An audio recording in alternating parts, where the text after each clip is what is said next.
Welcome to Janome Club, brought to you by Janome Australia. We will be showcasing different Janome machines and accessories to enhance your sewing experience, covering a variety of topics, including quilting, dressmaking, and embroidery, with handy tips and tricks along the way so that you can get the most out of your Janome machine. For more inspiration, please like and subscribe, or you can check out our website at janome.com.au. Now let's get creating. This month on Janome Club, we will be looking at the ribbon and sequin foot. This is a gorgeous foot and one of my favourites because I love putting decorative ribbons onto my bags and clothing and anything really I can decorate. I like putting some decoration and some bling on.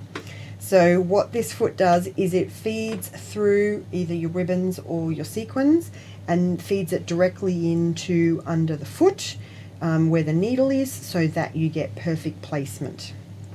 We do have this foot available as a 7mm and a 9mm. The label on the 7mm is a letter G, and the label on the 9mm is an RS for ribbon and sequin foot.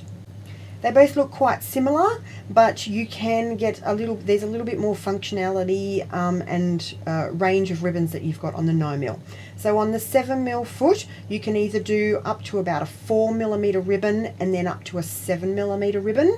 So anything that's under that, within that size. Whereas with the 9mm foot, there's options for your 3 and 4mm ribbons, your 7mm ribbons, plus there's a guide for a 5mm, 5 to 6mm, and then also the guide for the 9mm. So you can utilize everything from your tiny little sequins and then up to like your 9mm, 10mm sort of ribbon on the 9mm foot, and then that's your 7mm ribbon for your 7mm foot is the maximum sort of size. Our lovely little blister packs again do have instructions written in here. This one mainly shows you, this is the 9mm foot instructions, and it will show you that there's 4 different guides and where you would place the ribbon depending on what width you've got your ribbon, and it does list up here that guide 1, 2, 3 and 4 and the sizes that it takes. So what I'll actually do is I'll show you on the foot. So here is my 7mm foot, and it has got the 2 guides. So if I have my 7mm ribbon, I would take the ribbon and feed it in the white sort of plastic part of the foot. So in the back here, the ribbon, and on the bottom. So it's this bottom main sort of wider opening, and my ribbon then comes in and goes straight in under where my foot is. If I go to my thinner ribbon, this one actually feeds just under the screw at the top, and then I just need to poke it down here, in under. It's easier to do this once it's actually on the machine. I'm just going to take it. It's a bit tricky because I'm on the wrong direction as well. I'm trying to do it the right way up for you guys, but I'm back to front for me. So this one here, it's in the upper guide, so it's sort of above that wider opening. There's a small little opening which sits just under the little screw here, and then it feeds down and then under where your needle position will be. There is a little screw here, and what that does is that when you adjust it, this one is very tight. I'll try and adjust the other one. What it does is when you, it actually moves the whole position of the ribbon left and right. So say you were putting on a ribbon and you wanted to stitch down the edge of the ribbon, you could move this over so that your needle position is sitting on the edge and then your ribbon is not stitched on the other side. So that's what that screw is for. It actually moves this whole white guide part left and right to get where the ribbon is feeding in under the foot. So they're the 2 sort of sizes of ribbons that you can get for the 7mm foot. And now we're going to go to our 9mm foot. It actually has 4 different guides on it. So the first one, I'll go for the largest, is right down the bottom. There is this, and maybe if I put this ribbon in, you might be able to see. Let's see how, oh, you can just sort of see it. You can sort of see this guide here at the bottom has got almost like this little step inside. What that is that when you have the ribbon in there, if it's a wider ribbon, you hold it down the bottom, and that will do your 9mm and 10mm ribbons. Whereas if I take, and I'll feed it in the same hole so that you can see, when you put a 7mm, 6 or 7mm ribbon in, you hold the ribbon up a little bit so that it sits in that upper section of the guide. So that one opening there will do both ribbons.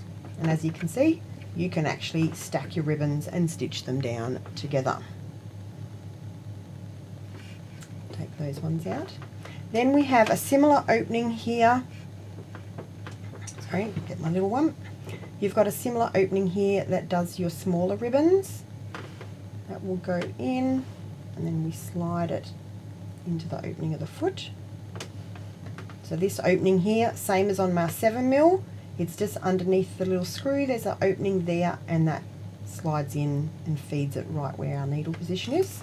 And then the fourth guide on this one, which does like your 5 and 6mm, is just over the top of the machine, over the top of the screw, and it just guides down, and it then sits between these two sort of raised bars, and your ribbon just sort of sits like that and feeds in under the foot.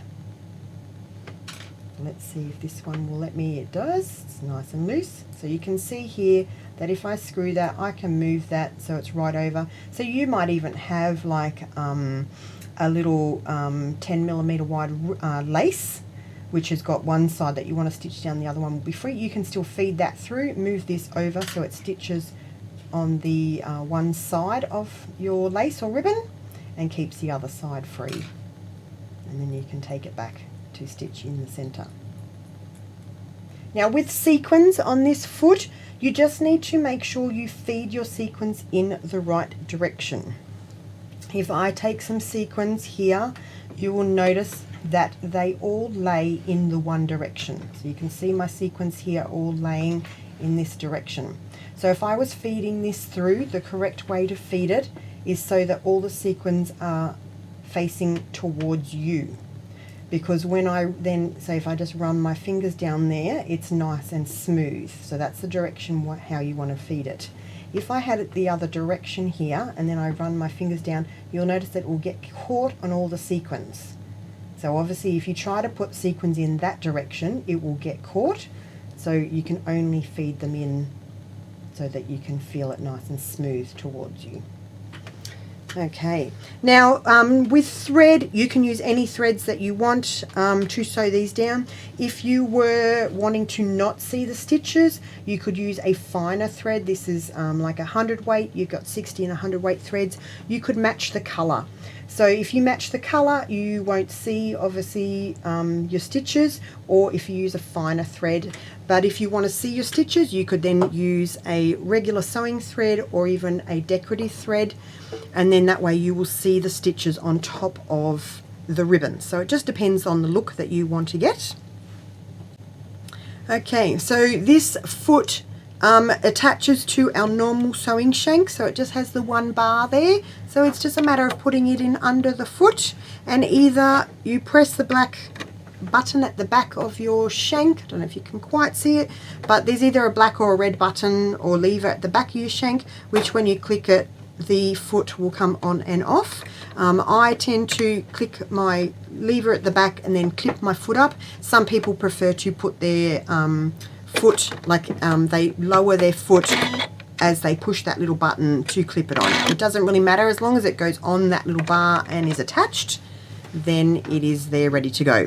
I've threaded my machine, and I'm just going to then take my thread in under my foot. There's a little groove on one side that allows you to put your ribbons and your thread in under your foot. Okay, so we're going to go over to our machine here. Today I'm sewing on the Memory Craft 9450. But this screen will look quite familiar to anyone with a Skyline S7, S9, a 15,000, similar to even our high-end top-of-the-line Continental M17 has got a similar looking screen. We like to keep our icons the same. So at the moment I'm in my utility stitches, and then I'm going to go over and choose a decorative stitch. So it's our little sort of, I call it the curly heart on the side, but it's like two little loop-the-loops for our decorative stitches. If you don't have a machine with these different categories on it, you just need to look at your stitch chart. It might be printed on the front of your machine here. It might be up on the top lid that opens up, or even some of our lower end machines also have a little thread chart that pulls out from the side here. So it just depends. Some machines only have a select number of stitches, and then as you go up through the range you'll get 20 stitches, 30 stitches, 50 stitches, up to 850 stitches I believe on our top of the line. So you've got everything from sort of 10 stitches to 850. So it just depends on your model to what stitches you will have. I'm going to go in here and let's go over. I'm going to choose a pictograph because I quite like these little flowers that are in here, and I'm going to choose this little one that looks like a funny little flower, or I'm going to say it looks a bit like a pansy. That's what I'm going to call it anyway, like a little flower. So I've just got some fabric here. If you're doing decorative stitches on just one layer of fabric, you might want to put some stabilizer underneath, especially when you've got the 9mm foot and you're going to be doing wider, because otherwise you don't want your fabric to sort of tunnel like this. So if you were doing just a wide stitch, sometimes it does have a tendency to tunnel. So either put some stabilizer, or we have just ironed on a little bit of wadding here just to give it a bit more body. You can also, there's lots of sprays that you can spray in to stabilize your fabric as well. So always just do a little test on what you want to sew. So I'm going to utilize, actually I'll show you while we're here what I mean by this bottom guide where you hold your thread, your ribbon, sorry.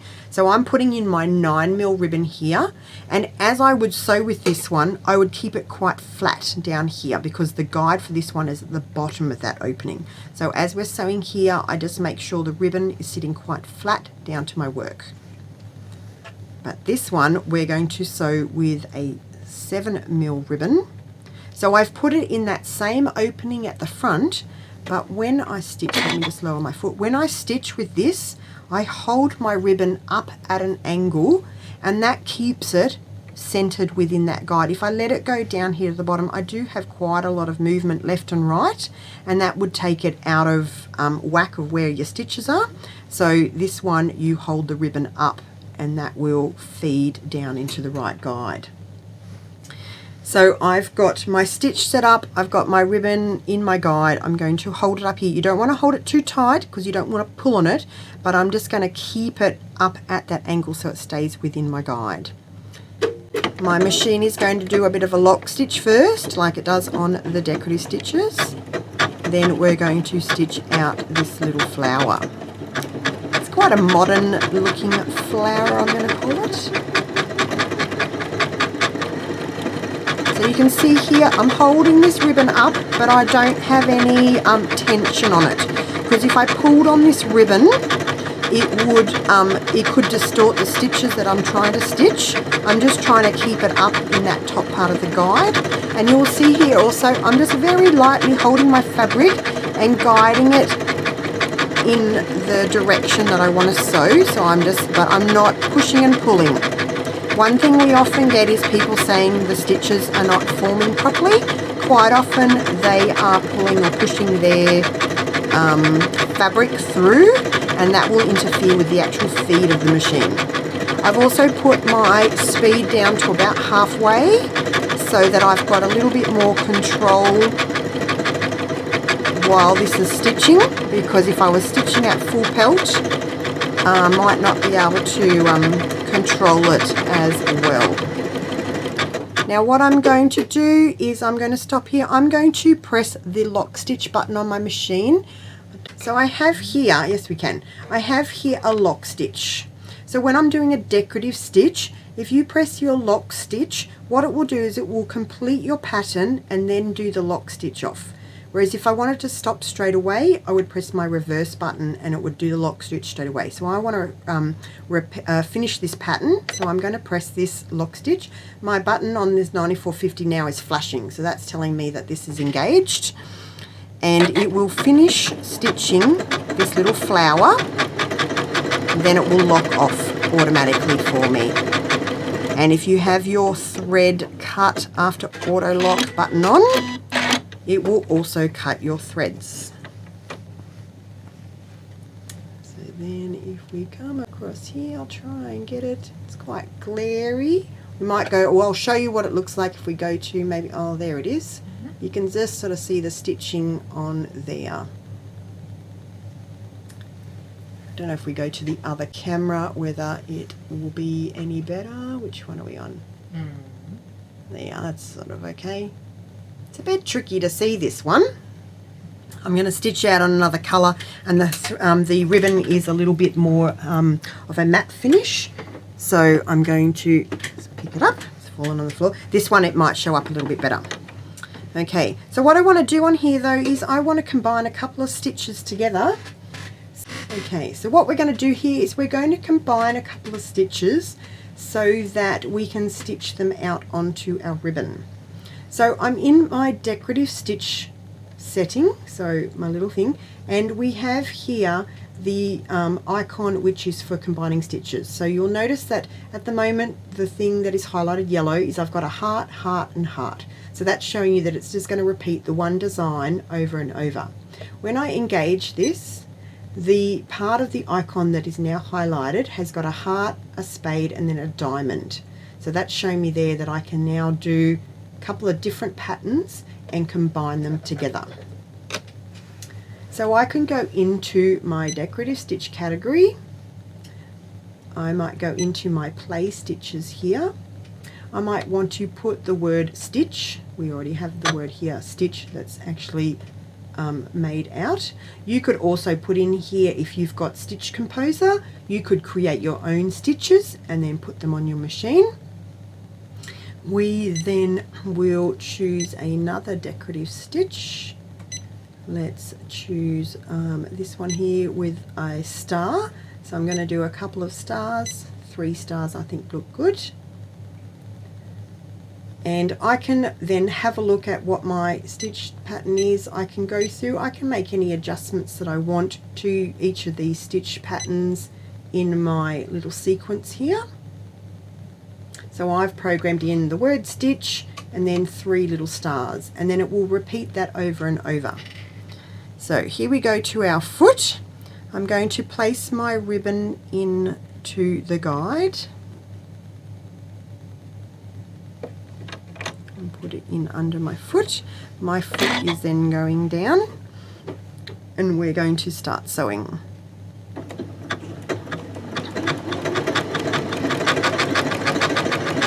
So this is going to stitch out the word stitch. And you can see here now when I've got my ribbon, I'm just leaving it sitting quite flat down on the work, so that it stays in the right guide.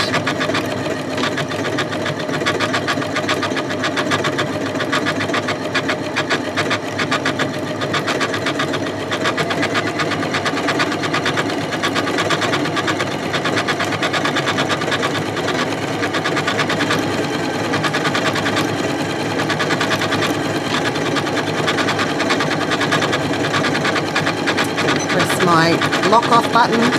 So when it finishes this part, it will lock off for me.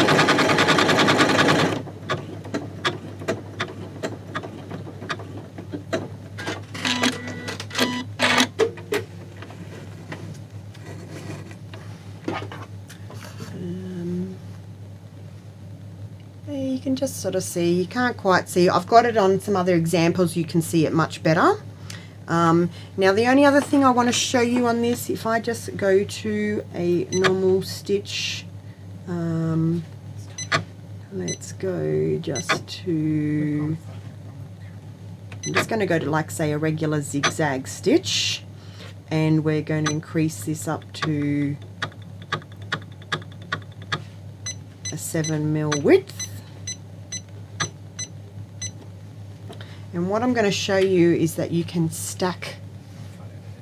Okay, so I'm just going to go to a normal zigzag stitch, and I've got it set to 7mm. And then what I'm going to show you is this is stacking the ribbons into each other. And again, I've just dropped it on the floor. Let's pick it up. Okay, they're slippery, these little ribbons. So I'm going to feed in my 9mm ribbon to the bottom guide. Then I'm going to take my 4mm ribbon and feed it. I'm just going to need my little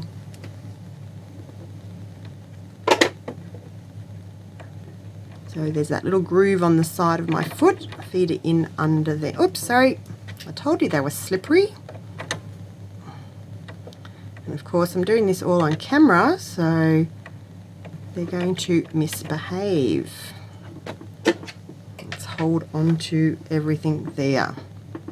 So I have got one ribbon over the top because it's in the 4mm, 5mm gap one down the bottom which is in the 9, and then I've just got a zigzag. So I'm going to start sewing.